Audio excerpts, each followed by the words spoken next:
Buenas tardes, amigas y amigos de Brújula Internacional. Siempre está el recorrido por los escenarios internacionales con el choque de las imágenes y la fuerza de las palabras. La pasada semana estuvimos en un foro sobre América Latina y Turquía, fundamentalmente con lo que fue la Primera Guerra Mundial y la presencia de latinoamericanos en esa guerra mundial, además de todas las incidencias de este gran conflicto donde los imperios centrales junto con las potencias europeas tuvieron el gran conflicto internacional que abrió al siglo XX y al XXI todo lo que es la geopolítica del mundo de hoy.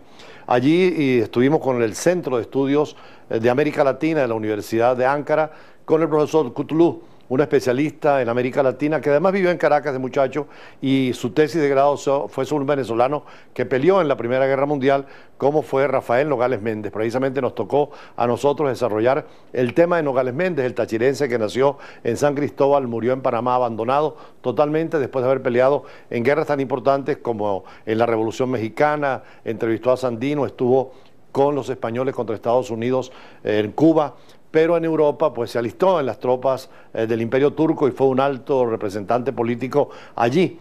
Combatió fundamentalmente allí en el asedio de Van, donde por cierto se abría una polémica con el tema de los armenios, y posteriormente estuvo en el Lejano Oriente, siendo en el caso del Medio Oriente gobernador del Sinaí, un hombre de una aventura extraordinaria, reconocido y condecorado tanto por el gobierno turco como por el gobierno alemán, y que además sirve como bisagra de las relaciones entre América Latina y Turquía, sobre todo ahora cuando Turquía moderna se abre al tercer mundo, especialmente África y América Latina, además de su política y su democracia. Turquía es un modelo en el Medio Oriente, donde ha demostrado que el Islam puede convivir con la democracia y donde las instituciones marchan perfectamente, tanto que la Unión Europea pudiera admitirla cuando así lo desee Turquía, porque cumple con los requisitos de democracia y de desarrollo económico. En este seminario, otros profesores latinoamericanos trabajaron el tema de las migraciones árabes a América Latina, que en esa época venían con pasaporte turco, por eso se le llama turco a los árabes en Venezuela y en América Latina,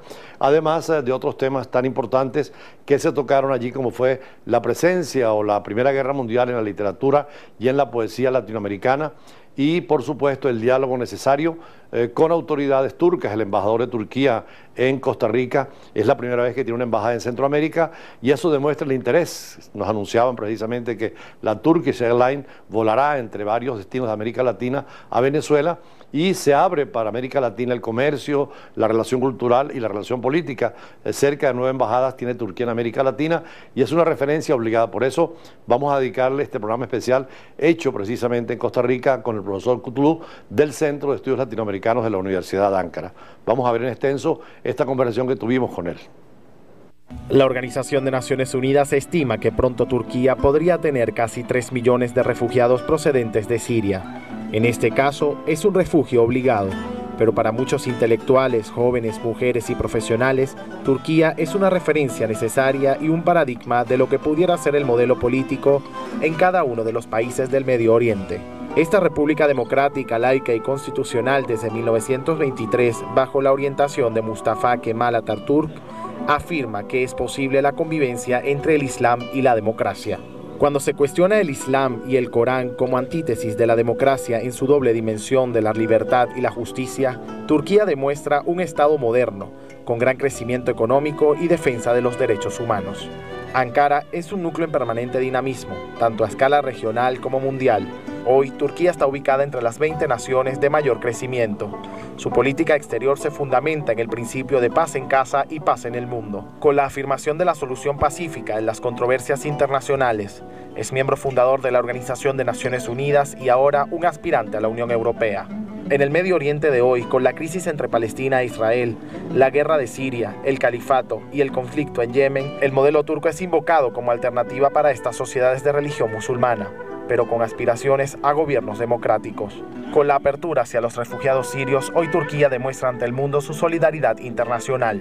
Halim Naim, Globovisión.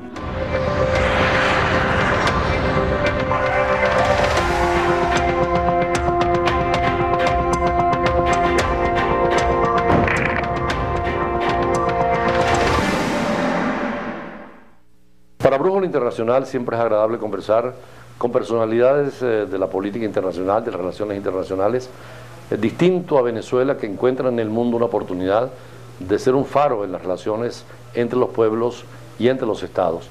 Nos encontramos precisamente en San José de Costa Rica en un simposio organizado por el Instituto de Altos Estudios Universitarios de Ankara, y conversamos con el profesor Neyati Kutlu.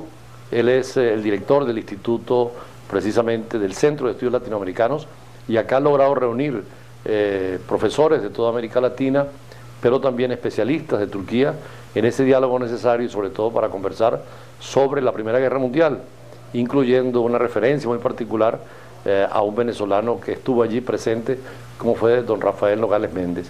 Profesor Kutlu, ¿este simposio en qué sentido y en qué forma se ha organizado? Muchas gracias. La idea, Turquía tiene una apertura hacia América Latina, un programa de apertura, y en ese contexto se creó el Centro de Estudios Latinoamericanos de la Universidad de Ankara, ¿no? Y como se cumplía el centenario de esa gran guerra que fue el desastre de muchos pueblos y muchos países y varios imperios, nosotros quisimos aprovechar, atraer esa realidad hacia Latinoamérica y dar a conocer un poco que la Primera Guerra Mundial constituyó el final del Imperio Otomano y el desastre de muchos de sus pueblos, entre ellos los turcos en primer lugar, porque perdieron su imperio, ¿no? El Imperio Otomano. El primero de los simposios se organizó en Bogotá en el mes de febrero. Coincidió con la visita del presidente Erdogan. Exactamente. El presidente Erdogan hizo la inauguración, nos dio el honor de hacer la inauguración allá. Y ahora la segunda etapa o la segunda ronda, digamos, del simposio la estamos haciendo en San José, en Costa Rica. ¿Siguen otros seminarios en América Latina? Sí, vamos a seguir con otros seminarios. El siguiente va a ser en el Ecuador y ya después veremos con otros países. O sea, la idea es este año hablar a lo ancho y a lo largo, con todos los detalles, sobre la Primera Guerra Mundial. Y usted sabe que participan profesores de distintos países. A Bogotá habían venido de 12 países latinoamericanos. En esta ocasión tenemos 10 y así queremos que siga aumentando, que no sean los turcos que hablen. Además, aquí en San José fue la propia rectora de la Universidad Nacional quien inauguró el evento junto con el embajador turco en Costa Rica, que es el primero que hay, ¿no? Exactamente, acaba de abrirse la embajada aquí en Costa Rica y estaban los dos rectores, la rectora de la Universidad Nacional de Costa Rica y también el rector de nuestra universidad, la Universidad de Ankara.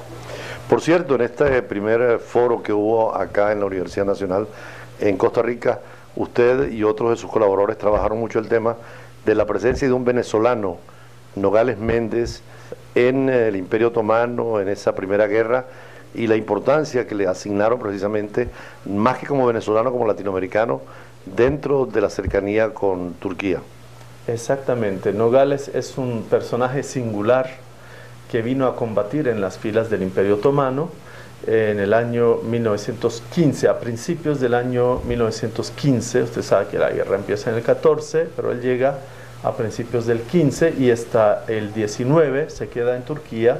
Viene como capitán, se va con rango de mayor, con algunas condecoraciones que veíamos nosotros en su foto, ¿no? Que, bueno, ustedes tienen, ¿no? Esa foto es conocida por todos los estudiosos, pero ahora sí hemos encontrado también los documentos de esas condecoraciones. Un venezolano que nace en el estado Táchira, que estudia en las academias militares europeas, que no es recibido por los países como Francia o Bélgica, por renunciar a su nacionalidad, y llega al ejército turco. ¿Dónde estuvo Nogales Méndez?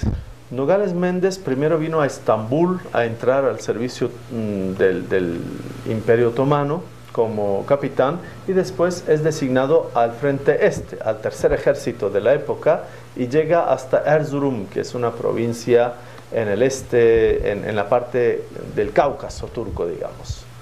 Además, al final de su época de militar turco, estuvo en los grandes escenarios. Dicen que es una especie de un Lawrence de Arabia prácticamente a nivel latinoamericano en el otro lado, ¿no? Estuvo allí en los sitios importantes de Gaza, Jerusalén, etcétera. Estuvo en Gaza, estuvo en Jerusalén, cuando estuvo en Erzurum se habían terminado las batallas de Sarkamish, lo del Cáucaso, contra los rusos.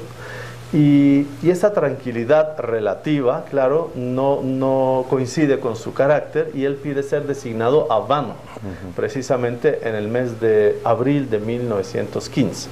Se ha hablado mucho de Van en estos días a raíz del centenario, tanto de las celebraciones en Turquía, de grandes eventos como la batalla de Galípoli, pero también para Yerevan en Armenia, por la significación que tuvo lo que llaman la cuestión turca, algunos hablan del genocidio turco, o la guerra que pudo ser interna, donde precisamente Nogales Méndez da algunos testimonios. Exactamente. Bueno, han habido también conmemoraciones en Turquía por las pérdidas del año 1915 de los armenios, el patriarcado armenio dentro del Estado organizó, turco. sí, el patriarcado en Estambul lo organizó y hubo también representación por parte del gobierno de Turquía. En cuanto a los incidentes, es prácticamente imposible denominar los hechos como un genocidio. No es un rechazo, es desde el punto de vista científico, desde el punto de vista jurídico e histórico, no es.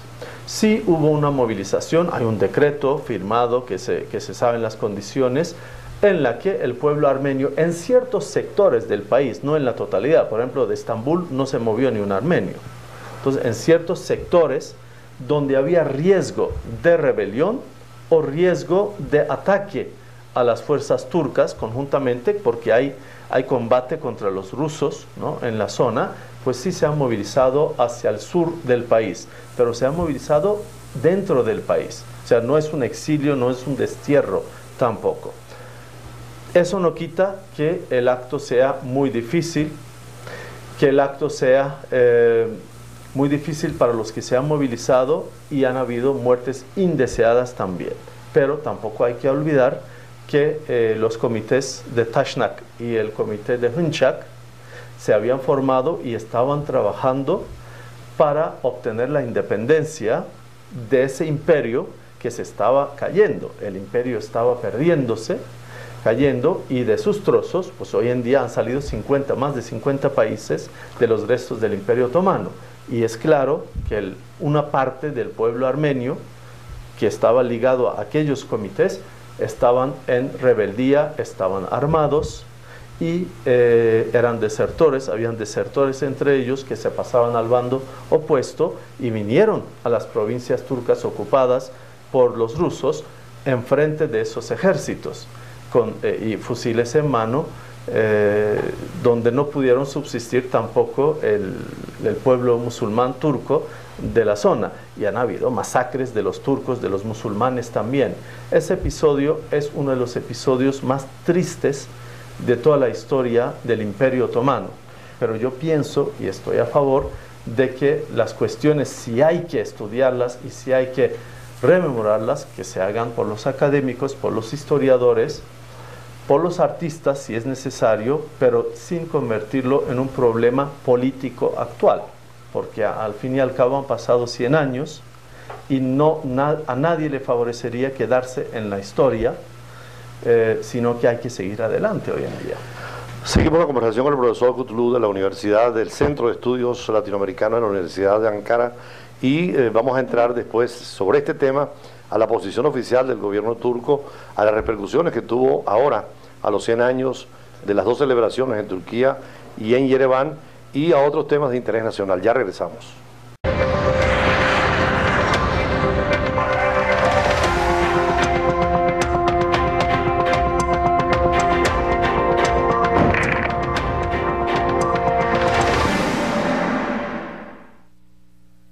Seguimos conversando con el profesor Necati Kutlu del Centro de Estudios Latinoamericanos de la Universidad de Ankara, en una aproximación que Embrújula Internacional quiere darle, porque nosotros hacemos nuestro análisis en profundidad y hay que llegar a la razón última de muchos temas que la prensa, la televisión, la radio los trata, sobre todo en estos días, a raíz de los 100 años de la Primera Guerra Mundial.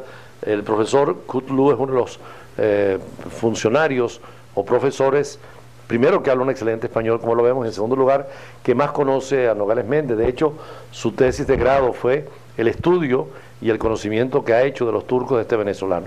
¿Cómo fue el inicio, el contacto con Nogales Méndez? Pues por casualidad, en realidad. Yo estaba mirando una biblioteca en la Universidad de Ankara cuando me quedé tieso al ver que en uno de los libros ponía Memorias del general Rafael de Nogales Méndez, y ahí aparecía una foto, un señor vestido de oficial otomano. Entonces empecé a leer, darle lectura, después pasé al 4 años bajo la media luna, y así poco a poco profundicé. Hice mi tesis de maestría sobre la idea, el concepto de varios aspectos de la sociedad turca en los libros de Nogales Méndez. Nogales Méndez es un personaje muy interesante. Uno de los episodios importantes es la parte en el frente este, ¿no? Él lo comenta mucho, el sitio de Van, inclusive hace consideraciones sobre la situación de los armenios. Algunos inclusive dicen que pidió que lo cambiaran de frente para irse al Medio Oriente a raíz de toda esta situación que estuvo planteada. Pero claro, él es un extranjero que está allí, como él dice, un cristiano entre tantos musulmanes. Sí. No lo pidió él.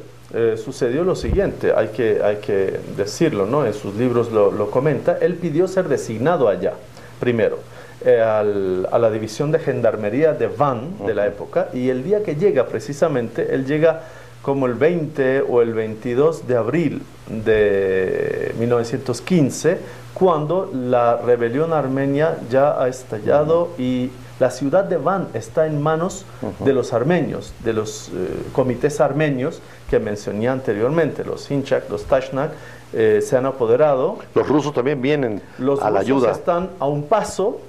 El ejército turco, el grueso del ejército turco está combatiendo contra los rusos. Van está en rebeldía y los soldados turcos están atrincherados en la fortaleza. Están de alguna manera refugiados en la fortaleza. Y ahí está Nogales Méndez. Nogales Méndez llega a través del lago de Van y va a la ayuda, digamos, en pleno combate contra los armenios. Como le dije, la villa, la urbe, está en manos de los armenios y la fortaleza está en manos de los soldados turcos. Y él comenta, o sea, lo dice de manera muy clara: tuvimos que reconquistar el barrio de Aykestán casa por casa, porque cada casa se había convertido en una plaza fuerte, y el fuego nutrido que abrían contra nosotros los armenios con sus pistolas Mausers, los que conocen la historia se acordarán de estas frases, solamente se podía comparar con la de las ametralladoras. Claro. Y luego hasta ha habido casos en que cañones fueron disparados de las casas. O sea, no, imagínense un ejército que está combatiendo en una guerra mundial contra el enemigo, y dentro de su propio territorio, una de las ciudades está en rebeldía, en manos de los rebeldes, y se está disparando hasta con cañones. Ahora, había una lógica también, en el caso de los armenios, de pedir la independencia en momento del fin ya del Imperio Otomano, ¿no? Para ellos, toda la lógica existía. O sea, desde su punto de vista, eran nacionalistas que intentaban obtener su independencia, pero desde el punto de vista del imperio, naturalmente, eran rebeldes y traidores. Ahora, hoy en día que hay un debate mundial, incluso dentro de Turquía, porque vi que el propio premio Nobel, creo que 2006, Pamuk, habla de un doble genocidio, el que ocurrió, dice él, en ese momento, y el que la historia quiere tener. Sí. ¿Esto está abierto en Turquía el debate totalmente? Pues esa es su frase, y ahí están las frases de él y de otros estudiosos, de otros académicos que defienden que hubo una matanza, otros que dicen que era lo que dije, una movilización con consecuencias indeseadas que también afectaron al pueblo civil, que no debiera. Totalmente. Los archivos estarían abiertos para un estudio formal, serio, definitivo. Esa es la parte muy estratégica, esa es la parte más estratégica de todo esto. Primero, en Turquía hay libertad de expresión en este sentido. Y dos, tanto el archivo de la República como el archivo otomano y los archivos militares están abiertos para todos los investigadores. Es más, usted y yo en este momento podemos por vía internet, ¿no?, ver y hacer la búsqueda de lo que nosotros queramos en el archivo otomano, que lo hagan y después que se hable. Por otra parte, si hay libertad de expresión o no en este sentido en Turquía, ahí está la prueba. Y una pregunta: ¿usted cree que algún académico podría expresar en Ereván, en Armenia, que no hubo genocidio y después seguir sus actividades académicas y seguir con sus actividades intelectuales abiertamente? Ahí está la prueba. Orhan Pamuk vive en Turquía, claro, escribe y vende más que nunca.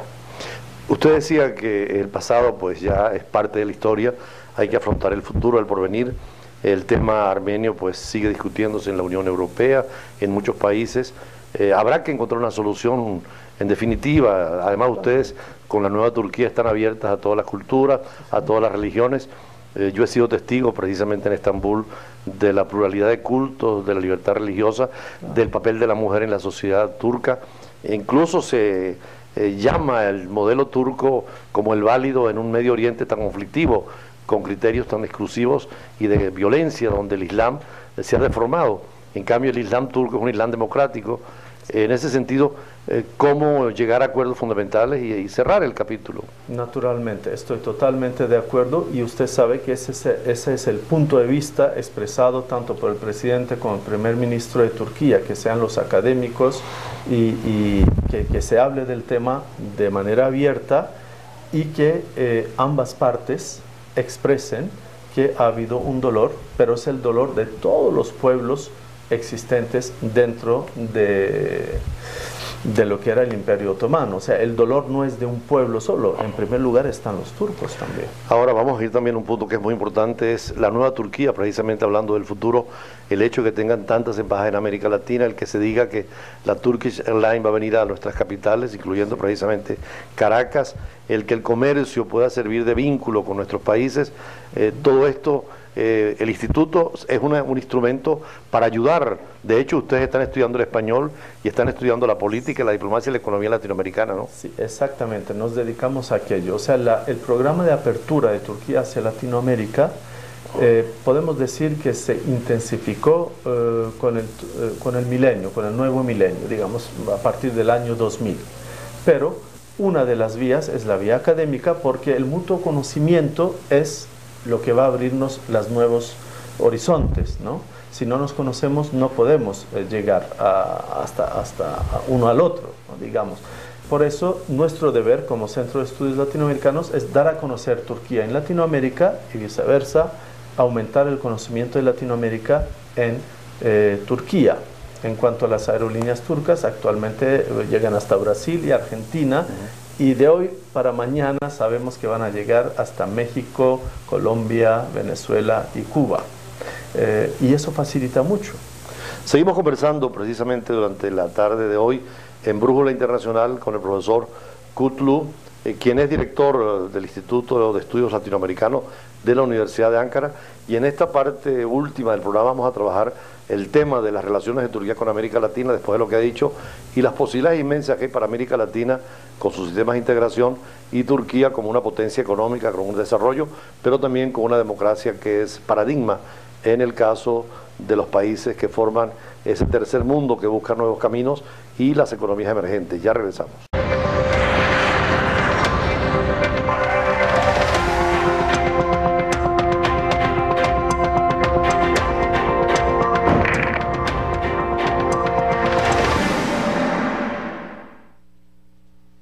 Seguimos conversando con el profesor Necati Kurtulus del Centro de Estudios Latinoamericanos de la Universidad de Ankara, y en esta última parte del programa, después de haber conversado sobre temas tan importantes de la historia de Turquía, referirnos a la Segunda Guerra Mundial, ya al presente.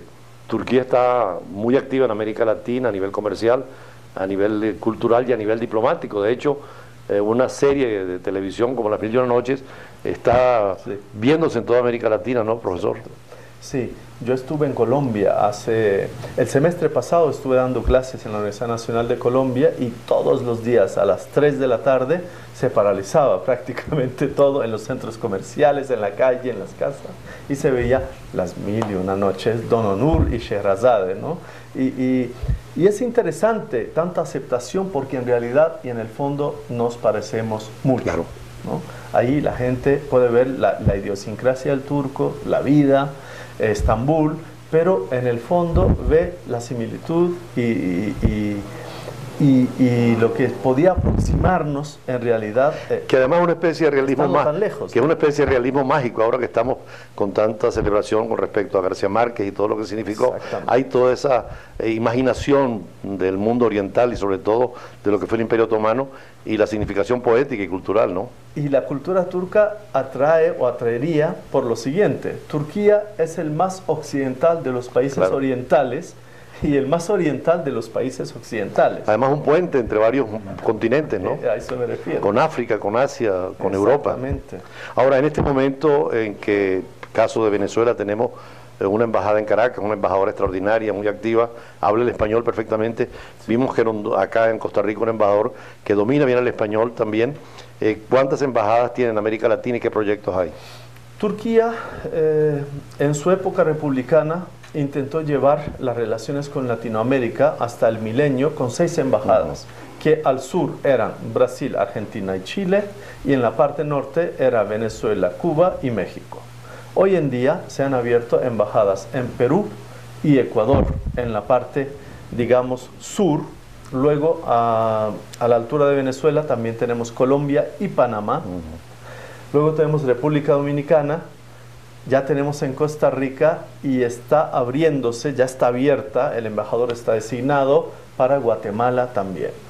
Esto, el mero hecho de aumentar las embajadas, es un reflejo del interés que tiene Turquía. Pero no es solo eso, las embajadas tienen más personal y personal especializado. Hay personal especializado en cultura, hay personal especializado en economía, o sea, los agregados comerciales, los consejos comerciales están haciendo una gran labor para aproximar estos dos horizontes. De hecho, nosotros tenemos también la embajada nuestra Venezuela en Ankara y un consulado en Estambul.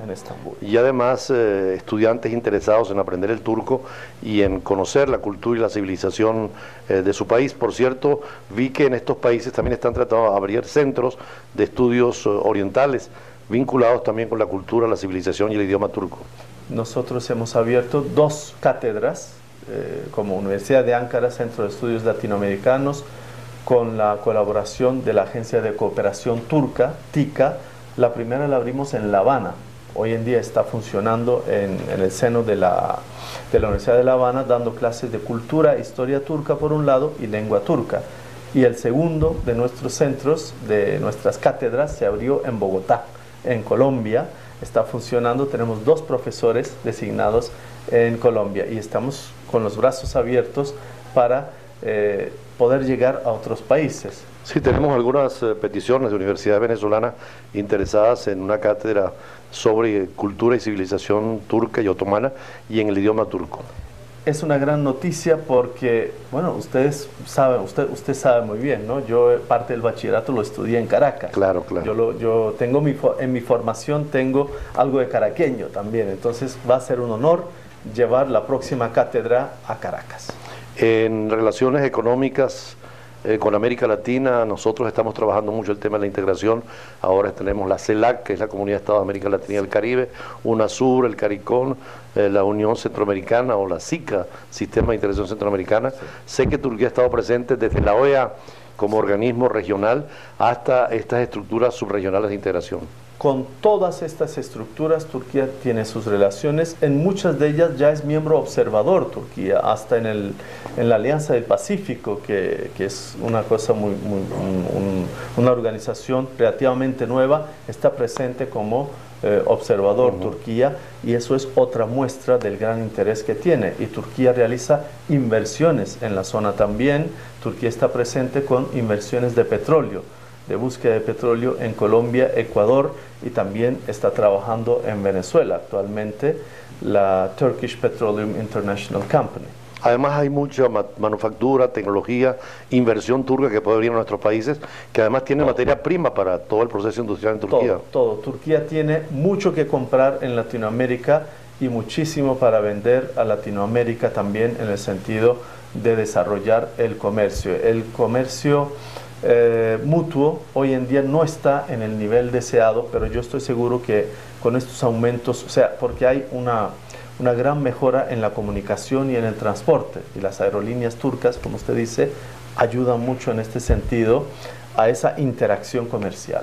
No quería dejar de pasar de lado la pregunta de los turcos en América Latina, porque venían con pasaporte turco. De hecho, todavía se les llama turcos a quienes son árabes.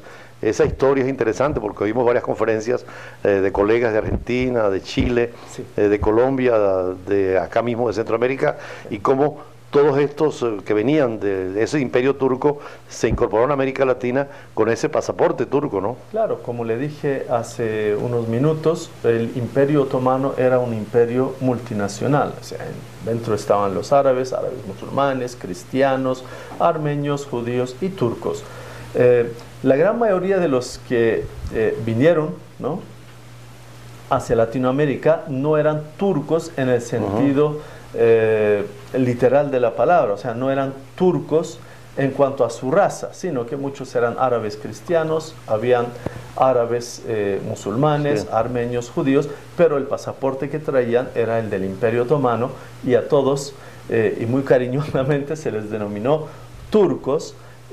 Pero son parientes nuestros, porque era todo un estado en aquel entonces, y era una convivencia de culturas, de naciones en aquella época. O sea, todos estábamos juntos, y muchos de los nuestros, hay turcos entre ellos también. Claro. No se debe decir que no vino ningún turco, sí vinieron, pero la mayoría son árabes en ese sentido. Pero con mucho cariño les recordamos, y nos gustaría establecer esos lazos que no están perdidos, ¿no? Por un momento salieron de la vista de ellos, de los que se fueron y de los que se quedaron, pero hoy en día las relaciones yo creo que hay que otra vez establecerlas también. Finalmente, su instituto, su centro de estudios latinoamericanos, dedican a conocer más América Latina. Vimos allí gente muy importante en el recuerdo de la historia, entre ellos Simón Rodríguez. Tenemos la estatua de Bolívar también en Ankara. ¿Qué hacer en los meses que vienen para fortalecer más esa relación con América Latina como un todo? Sí, en el jardín de nuestro centro de estudios tenemos los bustos de muchos intelectuales de Latinoamérica, escritores, filósofos, maestros conocidos, e intelectuales latinoamericanos. Y yo creo que vamos a seguir con ese recibimiento, con esa buena voluntad de dar a conocer en Turquía lo que es la Latinoamérica de hoy, de antes, de lo que fue y de su importancia, con los escritores, con los diplomáticos, con los políticos, con todo el mundo pues que venga de Latinoamérica. Ahí estamos para recibirlo, y es su casa. Lo que digo siempre, usted y todos los latinoamericanos, cuando quieran ir a Turquía, por favor, pasen por el Centro de Estudios Latinoamericanos. Bueno, muy agradable esta conversación, precisamente tomando el tema del Imperio Otomano, la Primera Guerra Mundial, la realidad de Turquía, la referencia obligada a Nogales Méndez, el venezolano, que el propio profesor Caldone, amigo personal del doctor Kutlu, que fue embajador de Venezuela en Turquía, ha trabajado también a fondo y lo llamaba el Miranda, el Quijote del Táchira, que dejó una huella muy firme en Turquía y que es una bisagra para unir, en el caso nuestro, Venezuela con Turquía, y en desarrollar programas de carácter cultural, de carácter histórico, pero sobre todo también económico, en estas economías hoy complementarias que el mundo nos obliga a desarrollar. Así que muchísimas gracias al profesor Necati Kutlu.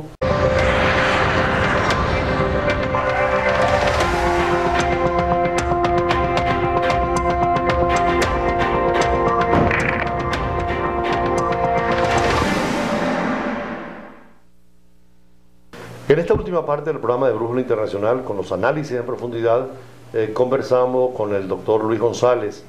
Él asiste a este seminario, a este simposio sobre el estudio de lo que fue la Primera Guerra Mundial y particularmente todo lo que es la cultura y la civilización del Imperio Otomano. Él ha participado no solamente en este foro, sino que también va a participar en los foros en Quito, y fue uno de los del grupo que junto con nosotros en Globovisión participó en una visita a Turquía, al instituto, precisamente al Centro de Estudios Latinoamericanos de la Universidad de Ankara. Se entrevistó con nosotros, con la empresa privada turca, con el gobierno, con la televisión turca. ¿Cuál es la impresión, profesor Luis González, usted que es director de la Escuela de Estudios Internacionales de la Universidad del Caribe de Santo Domingo, de esta cercanía entre Turquía y América Latina? Gracias, doctor y amigo Julio César Pineda. Definitivamente usted lo ha dicho, tuvimos la oportunidad de ser invitados por el gobierno de Turquía el pasado año, pero desde antes, ya en mi calidad de estudioso de asuntos asiáticos, en mi país, la República Dominicana, el único que escribe exclusivamente sobre asuntos asiáticos, y a Turquía en parte por la ubicación que está, como lo dijo el doctor Kutlu y como usted mismo se lo dijo al mundo a través de este programa. Turquía es un puente entre Asia y Europa, entre Oriente y Occidente, y como tal lo estudiamos. Entonces, desde que el embajador de Turquía en la República Dominicana presentó credenciales en noviembre del año 2013, Aydin Virgen, desde ese momento estamos en contacto, estamos, diríamos, estudiando el acercamiento de Turquía y América Latina. Yo creo que eso es parte de una estrategia del gobierno de la nueva etapa, como usted mismo señaló, de la nueva Turquía, en este mundo, en este nuevo orden mundial multipolar. Turquía quiere jugar un papel más preponderante y tiene todo el derecho y tiene todas las capacidades para ello. Es por eso que lo hemos visto de 6 embajadas a 12 y además de las presencias están las concurrencias. El embajador que está en la República Dominicana, Aydin Virgen, desde República Dominicana cubre 4 o 5 países más. Esa es la tendencia de la nueva etapa de las relaciones internacionales, la política exterior de Turquía.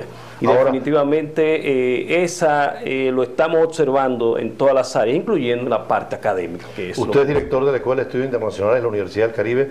¿Qué interés tienen los jóvenes, igual que en América Latina, por el mundo oriental y sobre todo en este caso por estudiar la Primera Guerra Mundial, que se tiene tan olvidada, y lo que ha sido precisamente lo que decía el profesor Kutlu, el origen de una nueva geopolítica, de una nueva realidad internacional?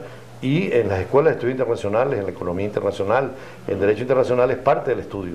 Sí, usted lo ha dicho, mire, hay una responsabilidad que es la de nosotros. Por eso yo felicito al doctor Kutlu, al Centro de Estudios Latinoamericanos de la Universidad de Ankara, por esta iniciativa. Una iniciativa que nos une a usted y a mí, gracias a ello nos conocimos y estamos aquí en Brújula Internacional. Yo creo que no hay hasta ahora, por lo menos en la República Dominicana, no hay ese gran interés.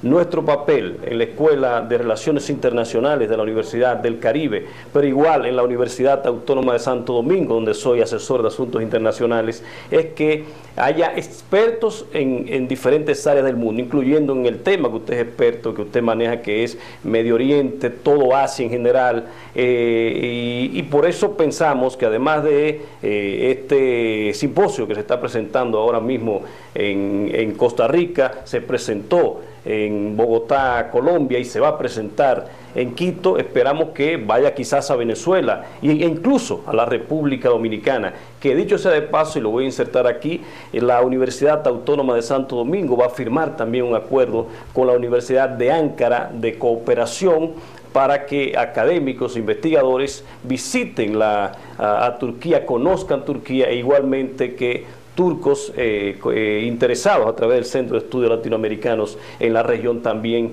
nos visiten. En eso estamos, en interesar a esa juventud, en preparar expertos en esa región del mundo. Usted estuvo en Turquía en esa visita que compartimos con varios periodistas latinoamericanos.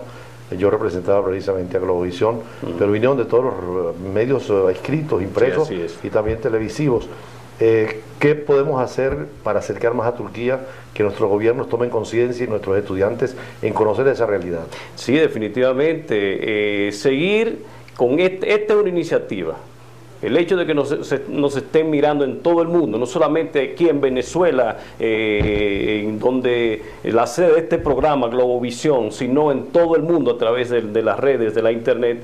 Esta es una iniciativa. Las universidades, que haya más intercambios entre universidades. Ahora mismo hay un programa que quizás se está produciendo también en Venezuela, es de enviar jóvenes a Turquía para estudiar un mes intensivo el idioma. Yo recomendé de la República Dominicana y de la Universidad del Caribe varios jóvenes que van a ir a Turquía a aprender. De esos jóvenes que ven y vean esa realidad, van a interesarse en seguir conociendo la región, en seguir conociendo Turquía. Yo creo que estamos dando los pasos, doctor, correctos con este tipo de iniciativa. Felicitamos de nuevo al Centro de Estudios Latinoamericanos de la Universidad de Ankara, al doctor Kutlu y a todo el que puede escribir, analizar la región. En eso, yo creo que esos son los pasos que debemos seguir dando. En un Medio Oriente tan conflictivo, precisamente, que estudian los muchachos que hacen relaciones internacionales, donde hay violencia, donde hay un Islam radical, donde está ahora, antes Al-Qaeda, ahora el califato, Turquía aparece como un Estado moderno, como una democracia donde el Islam convive con la democracia, con derechos a la mujer, derechos humanos, eliminación de pena de muerte y un gran desarrollo económico. Por eso también Turquía es interesante para estos estudiantes, ¿no? Una manera de yo interesar cuando participo en un programa de televisión, cuando escribo en medios nacionales, República Dominicana, y en medios internacionales que nos invitan, es que el que quiera conocer la realidad del mundo de hoy, que vaya a Turquía, como lo dijo el doctor Kutlu. Es que ahí se está dando la transición, el tránsito. Cuando usted tuvo el honor de hacer recorrido por el Bósforo, esa conexión entre el Mar Negro, entre usted está parado aquí, está viendo Asia, pero de este lado está Europa. Ahí se está produciendo las grandes transformaciones. Y usted lo dijo, también es un ejemplo, es un laboratorio de tolerancia, porque en medio de tanta violencia, Turquía desde 1923, cuando se inicia el 29 de octubre la República de Turquía, hasta hoy estamos viendo una sociedad que crece, que avanza, y una sociedad que permite la posibilidad de la integración de las diferentes expresiones. Finalmente, usted esta mañana y durante estos días pudo oírnos y oír a los turcos hablar de Nogales Méndez, un venezolano que es digno de estudio. ¿Qué le pareció el saber que este venezolano participó tanto en el Imperio Otomano? Quizás no igual que usted, que siente ese honor, porque incluso usted es cerca de donde era el señor Nogales, pero yo como latinoamericano y como centroamericano me siento orgulloso. Lo había escuchado de manera al doctor Kutlu antes de conocerlo, pero ahora con más razón me siento orgulloso, y quizás observando y profundizando en la historia, quizás encontremos otro, quizás un dominicano o otro centroamericano que participó también en esa actividad. Por cierto, hay que decir que en esta Primera Guerra Mundial hubo otros venezolanos que participaron tanto de parte de la llamada Entente como de parte de la Alianza. Algunos en la parte cercana a Turquía y a Alemania, y otros más bien con Francia o Inglaterra. Eran jóvenes idealistas y, como dice el profesor González, a lo mejor hay otros latinoamericanos que están dentro de eso. De hecho, hubo poetas como el poeta nicaragüense Rubén Darío, que tanto habló de lo que fue esa guerra, y por supuesto ojalá que las guerras no ocurran más, porque es la paz. Usted, que es profesor universitario, habla de la solución pacífica a las controversias internacionales, pero es un hecho histórico, hay que considerarlo, y como decía el profesor Utulo, hay que mirar al futuro. Así pues, cerramos este programa de Brújula Internacional desde San José de Costa Rica, en un seminario especial, en un coloquio sobre la Primera Guerra Mundial, y tomando como centro muy importante a un venezolano, Nogales Méndez. Hasta un próximo encuentro.